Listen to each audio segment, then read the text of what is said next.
Hello, everybody. Welcome to the second time I'm doing Friday on My Mind.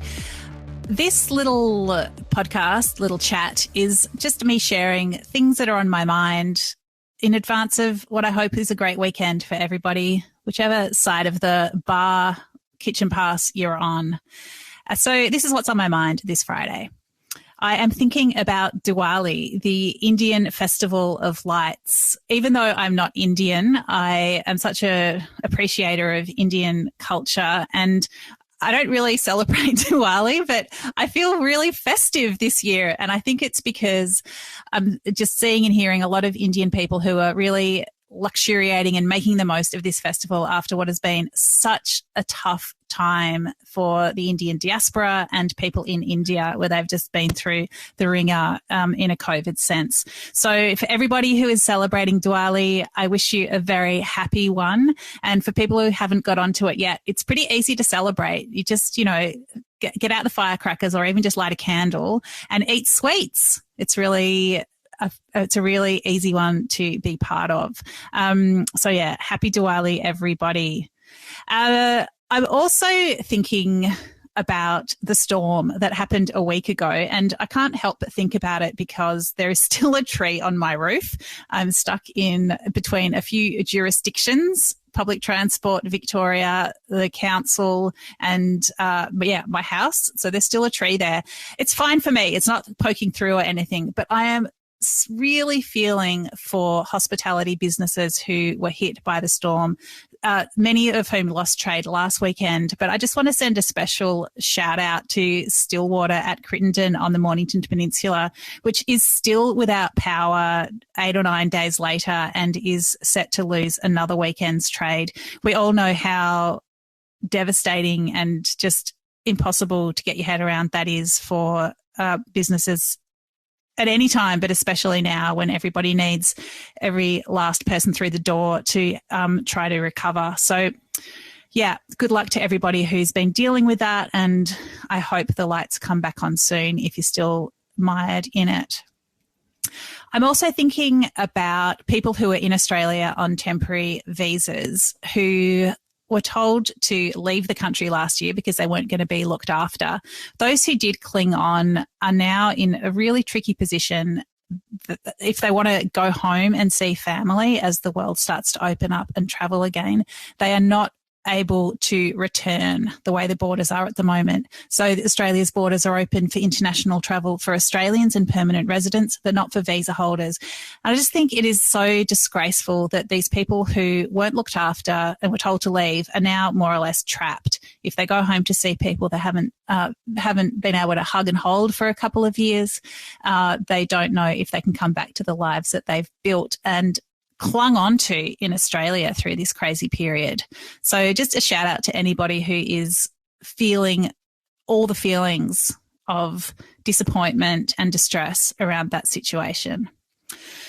I also want to talk about people being reasonable and kind, which I know most people are, and I'm hearing so much from hospitality people that customers are, really proudly showing their vaccination certificates to dine in and ordering up and tipping well. But I'm also hearing other stuff like this message that I got from the mum of a cafe owner in Victoria who wrote to me and said, "How does one deal with customers who refuse to sign in and will not accept the no-vax, no-entry policy every cafe and restaurant are expected to get to allow patrons to sit in their establishment? One such customer left a 1-star review purely based on the fact that he was unable to sit in the cafe, calling it medical apartheid."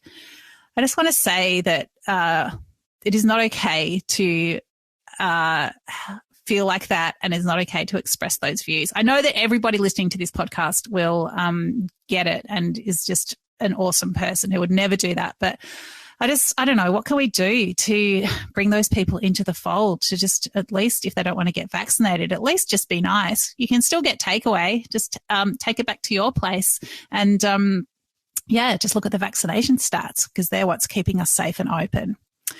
As we head into what is going to be a busy weekend for a lot of people, I also want to give a shout out to everybody who works in hospitality and is working so hard it's a really tricky situation. Everybody is understaffed. It's all anybody is talking about. And what it means is that the staff who are there are working extra hard, picking up extra tasks, extra time.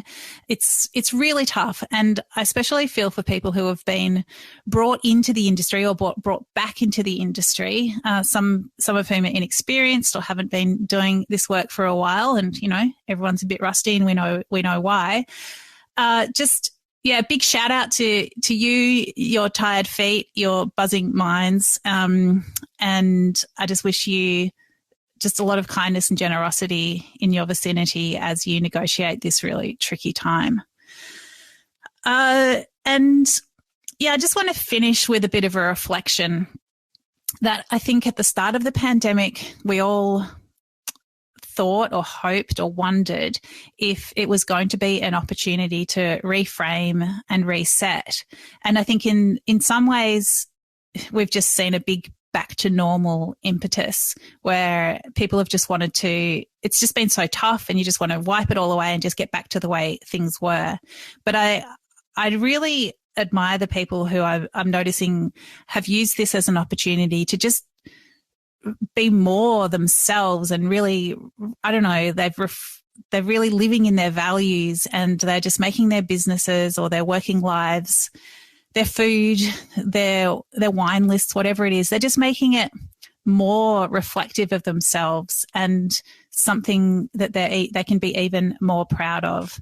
I'm thinking about people who are really nurturing their staff in ways that they never have before. And that's not to say they were mean before, but it's just that people have never been so valued and perhaps you've never got to know one another as well through this difficult time.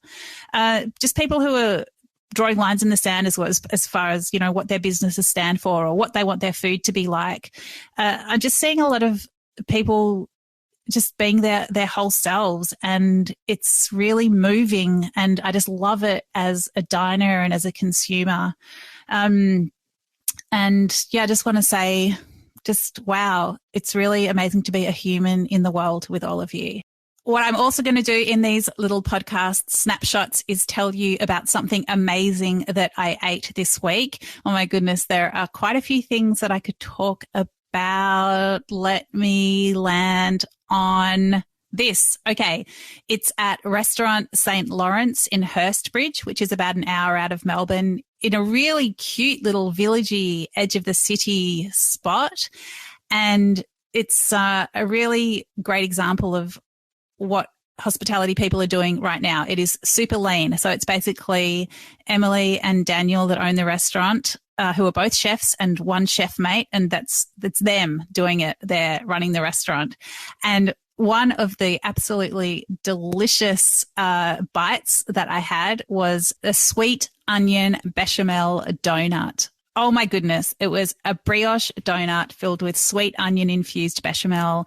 It was elegant. It was indulgent. It was sweet and savory. It was just a really clever, heartwarming, fun, exciting dish. And it was just really great to be there in this little restaurant, just appreciating the creativity and endeavour of these chefs. And by the way, they lost power last weekend and lost a whole weekend's of trade. So I reckon everyone should go out there. Set menu, it's delicious. Get onto it. Something else that really stood out for me this week was going to Hector's Deli, which has just opened a new sandwich shop in South Melbourne. It was really... It had just been written up in broadsheet, and that always gives places a bit of a crowd milling around. But also, they just have such a great audience already. People are such fans of their sandwiches. You go back and listen to my chat with Dom from Hector's on the show a couple of months ago. They do sandwiches and they do them really well. I got their signature HCT, which is like their ham and cheese, but it's with mortadella and I don't know, like 3 different types of cheese. And when I pulled the sandwich apart, it's a toasty, literally my arms were spread. Like, it is the best cheese pull. Absolutely love it. they do. It's simple, but it's awesome. And I just love seeing people just doing what they do and doing it with exceptional style. Big shout out to Hector's. So have a great weekend. I hope it's a beautiful one. May the sun shine on you. May the wine be delicious and the food be wonderful. If you're in service world, front facing, I wish you kind, glowing, generous customers. All right, see you out there. This is a Deep in the Weeds production.